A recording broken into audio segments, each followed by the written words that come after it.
வணக்கம். ஆகாஷ்வாணி திருச்சிராப்பள்ளி. மாநில செய்திகள் வாசிப்பவர் சாந்தி ரமேஷ். தலைப்புச் செய்திகள்.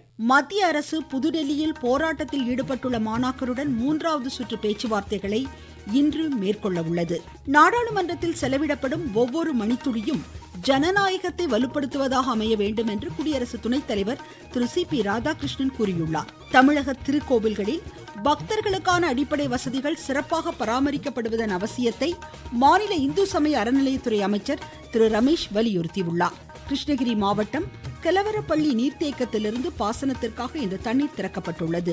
இந்திய ஜிம்பாப்வே அணிகளுக்கிடையிலான 2வது டுவெண்டி கிரிக்கெட் போட்டி ஹராரேயில் இன்று நடைபெறுகிறது. இனி விரிவான செய்திகள். மத்திய அரசு போராட்டத்தில் ஈடுபட்டுள்ள சிஜேபி மாணவ பிரதிநிதிகளுடன் 3வது சுற்று பேச்சுவார்த்தைகளை இன்று புதுடெல்லியில் மேற்கொள்ள உள்ளது. தேர்வு முறையில் சீர்திருத்தங்கள் மற்றும் வினாத்தாள் கசிவை தடுப்பதற்கான சிஜேபியின் கோரிக்கை குறித்து இதில் விவாதிக்கப்படும் என எதிர்பார்க்கப்படுகிறது. இன்று பிற்பகல் 3:30 மணிக்கு நடைபெறும் கூட்டத்தில் மத்திய அமைச்சர்கள் திரு ஜே.பி. நட்டா, டாக்டர் ஜிதேந்திர சிங் உள்ளிட்டோர் பங்கேற்க உள்ளனர். முன்னதாக நேற்று இவ்விரு அமைச்சர்களும் இம்மாணவ பிரதிநிதி குழுவினரிடம் புதுடெல்லியில் பேச்சுவார்த்தைகளை மேற்கொண்டனர். பின்னர் செய்தியாளர்களிடம் பேசிய அமைச்சர் திரு ஜே.பி. நட்டா, இந்த கூட்டத்தில் மாணவர்கள் தேர்வு முறை சீர்திருத்தங்கள் குறித்து பல்வேறு கோரிக்கைகள் வைத்ததாக குறிப்பிட்டார். டெல்லி ஜந்தர் மந்தரில் நடைபெறும் போராட்டத்திற்கு ஆதரவாக 30,000 ராணுவ வீரர்கள் ராஜினாமா செய்துள்ளதாக முப்படை தளபதி ஜெனரல் என்.எஸ். ராஜா சுப்பிரமணி தெரிவித்துள்ளதாக சமூக ஊடகங்களில் வெளியாகும் செய்திகள் முற்றிலும் தவறானவை என்று மத்திய அரசு தெளிவுபடுத்தியுள்ளது. செயற்கை நுண்ணறிவு தொழில்நுட்பத்தின் மூலம் உருவாக்கப்பட்ட இந்த தவறான காணொலியை நாட்டு மக்கள் நம்ப வேண்டாம் என்று பத்திரிகை தகவல் அலுவலகம் அறிவுறுத்தியுள்ளது. இதேபோல் நாடாளுமன்றத்திற்கு வெளியே தாம் பேசியதாக சமூக ஊடகங்களில் பரவும் வதந்திகளுக்கு மத்திய வர்த்தகம் தொழில்துறை அமைச்சர் திரு பியூஷ் கோயல் கண்டனம் தெரிவித்துள்ளார். செயற்கை நுண்ணறிவு தொழில்நுட்பத்தை பயன்படுத்தி பொதுமக்களை தவறாக வழிநடத்தும் நடவடிக்கைகள் ஏற்றுக்கொள்ளப்பட மாட்டாது என்று கூறியுள்ள அவர், இது தொடர்பாக கடும் சட்ட நடவடிக்கைகள் மேற்கொள்ளப்படும் என்று எச்சரித்துள்ளார். ஒருங்கிணைந்த நியாயமான சமூகத்தை நிலைநாட்ட கல்வி முக்கிய பங்காற்றுவதாக குடியரசுத் தலைவர் திருமதி திரௌபதி முர்மு கூறியுள்ளார். ருமேனியா புச்சாரஸ் பல்கலைக்கழகத்தின் கௌரவ டாக்டர் பட்டத்தை இன்று பெற்றுக்கொண்ட அவர் 140 கோடி இந்தியர்களுக்கு இவ்விருதை அர்ப்பணிப்பதாக குறிப்பிட்டார். இரு நாடுகளுக்கிடையிலான நீண்டகால நட்புறவு மற்றும் மக்கள் தொடர்பு மேலும் வலுப்பெறும் என்று நம்பிக்கை தெரிவித்துள்ள குடியரசுத் தலைவர், செயற்கை நுண்ணறிவு, விரைவான தொழில்நுட்ப மாற்றங்கள் நிகழும் இச்சூழலில் கருணை, கலாச்சார மரபுகளுடன் கூடிய நல்லறிவை பல்கலைக்கழகங்கள் வழங்க வேண்டும் என்று கேட்டுக்கொண்டார். பொது சேவை, கல்வி வளர்ச்சிக்கான பங்களிப்பு, சமூக ஒருங்கிணைப்பு உள்ளிட்ட செயல்பாடுகளை பாராட்டி குடியரசுத் தலைவருக்கு கௌரவ டாக்டர் பட்டம் வழங்கப்பட்டுள்ளது குறிப்பிடத்தக்கது.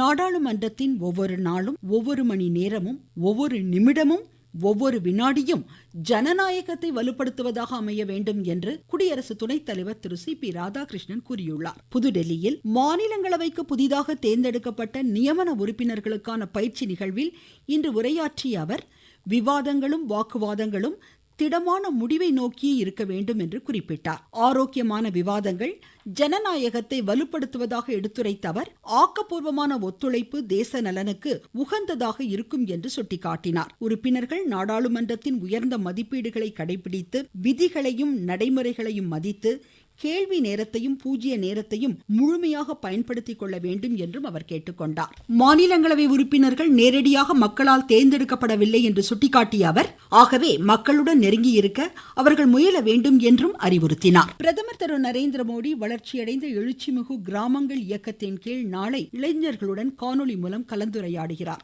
அனைத்து மாநிலங்கள், யூனியன் பிரதேசங்களிலிருந்து 400க்கும் மேற்பட்ட இளையோர் இதில் பங்கேற்கின்றனர். 2 கட்டங்களாக நடைபெறும் எழுச்சிமிகு கிராம இயக்கத்தின் கீழ் 74 கிராமங்களை சேர்ந்த இளைஞர்கள் கலந்து கொள்கின்றனர்.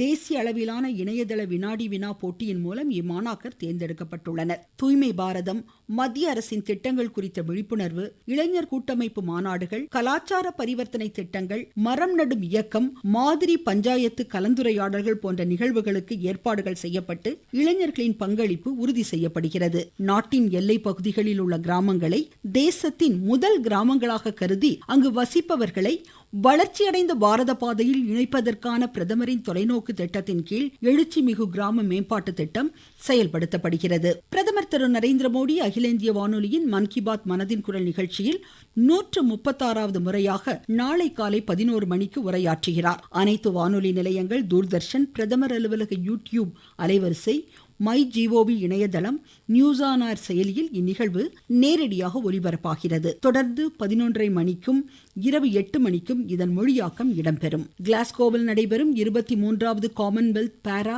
ஆடவர் பளுதூக்கும் போட்டியில் இந்தியாவின் ஜண்டுகுமார் வெண்கல பதக்கம் வென்றதை அடுத்து பிரதமர் அவருக்கு வாழ்த்து தெரிவித்துள்ளார். நீங்கள் கேட்டுக்கொண்டிருப்பது ஆகாஷ்வாணியின் மாநில செய்தி அறிக்கை.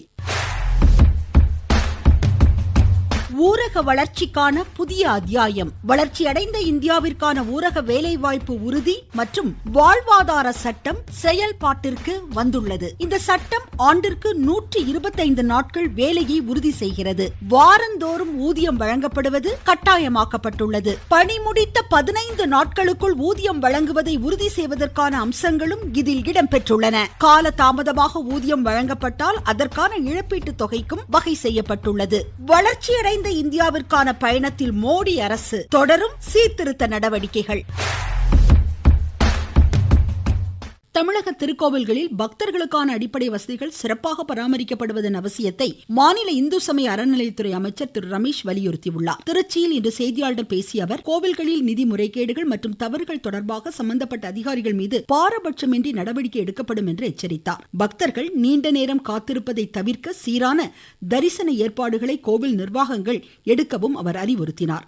கோவில் நிலம், சொத்து மீது ஆக்கிரமிப்பு, சட்டவிரோத பெயர் மாற்றம் அல்லது உரிமம் கோரும் முயற்சிகள் எதுவும் அனுமதிக்கப்படாது என்றும் எடுத்துரைத்தார். கோவில் தொடர்பான வழக்குகள் விசாரணைக்கு வர இருந்தால் 2 நாட்களுக்கு முன்னரே அமைச்சர்கள் மற்றும் ஆணையருக்கு அனைத்து விவரங்களும் வழங்கப்பட வேண்டியதன் அவசியத்தையும் அவர் வலியுறுத்தினார். நீலகிரி மாவட்டத்தில் பொதுமக்களுக்கு தடையற்ற பால் விநியோகம் உறுதி செய்யப்பட்டுள்ளதாக ஆவின் நிர்வாகம் தெரிவித்துள்ளது. இம்மாவட்டத்தில் தென்மேற்கு பருவமழை இல்லாததால் இயற்கை தீவனங்கள் குறைந்ததை அடுத்து பால் உற்பத்தி பாதிக்கப்பட்டது.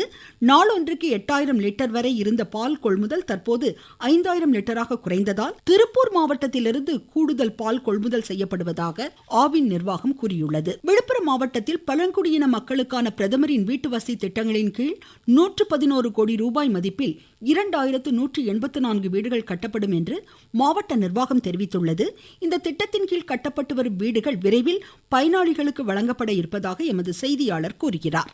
பிரதம மந்திரி ஜன்ஜாதி ஆதிவாசி மகா அபியான் திட்டத்தின் கீழ் விழுப்புரம் மாவட்டத்தில் 2184 வீடுகள் கட்டித்தர ரூபாய் 111 கோடி நிதி ஒதுக்கப்பட்டு விழுப்புரம், கானை, செஞ்சி உள்ளிட்ட 13 ஒன்றியங்களில் உள்ள ஊராட்சிகளில் பயனாளிகள் தேர்வு செய்யப்பட்டு தற்பொழுது வரை 1731 வீடுகள் கட்டி முடிக்கப்பட்டு பயனாளிகளிடம் வழங்கப்பட்டுள்ளது. மேலும் 453 வீடுகள் கட்டும் பணி தற்பொழுது நடைபெற்று வருகிறது. விரைவில் இந்த வீடுகள் கட்டி முடிக்கப்பட்டு பயனாளிகளிடம் வழங்கப்படும் என்று மாவட்ட நிர்வாகம் தெரிவித்துள்ளது. விழுப்புரத்திலிருந்து ஜி சுரேஷ். கிருஷ்ணகிரி மாவட்டம் கலவரப்பள்ளி நீர்த்தேக்கத்திலிருந்து பாசனத்திற்காக இன்று முதல் தண்ணீர் திறக்கப்பட்டது. வலது இடது கால்வாய்கள் மூலம் தண்ணீர் திறக்கப்படுவதால் ஒசூர், சூலகிரி வட்டத்தை சேர்ந்த 8000 ஏக்கர் நிலம் பாசன வசதி பெறும் என்று எமது செய்தியாளர் தெரிவிக்கிறார். கிருஷ்ணகிரி மாவட்டம் கெலவரப்பள்ளி அணையிலிருந்து முதல் போக பாசனத்திற்காக இன்று தண்ணீர் திறந்துவிடப்பட்டுள்ளது. 120 நாட்களுக்கு விவசாயிகள் பயன்பெறும் வகையில் தண்ணீர் திறக்கப்பட்டுள்ளது. விவசாயிகள் தண்ணீரினை சிக்கனமாக பயன்படுத்தி கூடுதல் மகசூல் பெற வேண்டும் என்று மாவட்ட ஆட்சித்தலைவர் தினேஷ்குமார் கேட்டுக் கொண்டுள்ளார். ஓசூர் மற்றும் அதனை சுற்றியுள்ள 20க்கும் மேற்பட்ட கிராமங்களில் உள்ள 8000 ஏக்கர் விளைநிலங்கள் இதன் மூலமாக பாசன வசதி பெறுகின்றது. கிருஷ்ணகிரியிலிருந்து ராஜா சின்னத்தம்பி. மயிலாடுதுறை மாவட்டத்தில் குறுவை நெல் பயிர்களில் மஞ்சள் நோய் தாக்குதல் அதிகரித்ததால் அரசு உரிய நிவாரணம் வழங்க வேண்டும் என்று விவசாயிகள் கோரிக்கை வைத்துள்ளனர். மேட்டூர் அணை திறக்கப்படாததால் நெற்பயிர்கள் பாதிக்கப்பட்டுள்ளதாக டெல்டா பாசன விவசாயிகள் சங்க தலைவர் திரு அன்பழகன் தெரிவிக்கிறார்.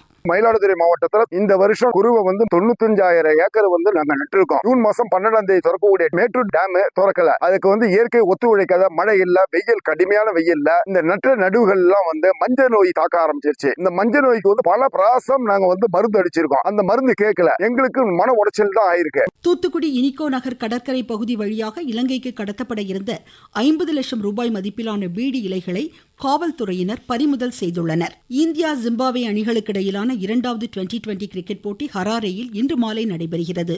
3 போட்டிகள் கொண்ட இந்த தொடரில் இந்தியா 1-0 என்ற கணக்கில் தற்போது முன்னிலையில் உள்ளது. மீண்டும் தலைப்புச் செய்திகள். மத்திய அரசு புதுடெல்லியில் இன்று போராட்டத்தில் ஈடுபட்டுள்ள மாணாக்கருடன் 3வது சுற்று பேச்சுவார்த்தைகளை மேற்கொள்கிறது. நாடாளுமன்றத்தில் செலவிடப்படும் ஒவ்வொரு மணித்துளியும் ஜனநாயகத்தை வலுப்படுத்துவதாக இருக்க வேண்டும் என்று குடியரசு துணைத் தலைவர் திரு சி.பி. ராதாகிருஷ்ணன் கூறியுள்ளார். திருக்கோவில்களில் பக்தர்களுக்கான அடிப்படை வசதிகள் சிறப்பாக பராமரிக்கப்படுவதன் அவசியத்தை இந்து சமய அறநிலையத்துறை அமைச்சர் திரு ரமேஷ் வலியுறுத்தினார். கிருஷ்ணகிரி மாவட்டம் கலவரப்பள்ளி நீர்த்தேக்கத்திலிருந்து பாசனத்திற்கு இன்று தண்ணீர் திறக்கப்பட்டது. இந்தியா ஜிம்பாப்வே அணிகளுக்கு இடையிலான இரண்டாவது டுவெண்டி கிரிக்கெட் போட்டி ஹராரேயில் இன்று நடைபெறுகிறது. இத்துடன் இந்த செய்தி அறிக்கை முடிவடைந்தது.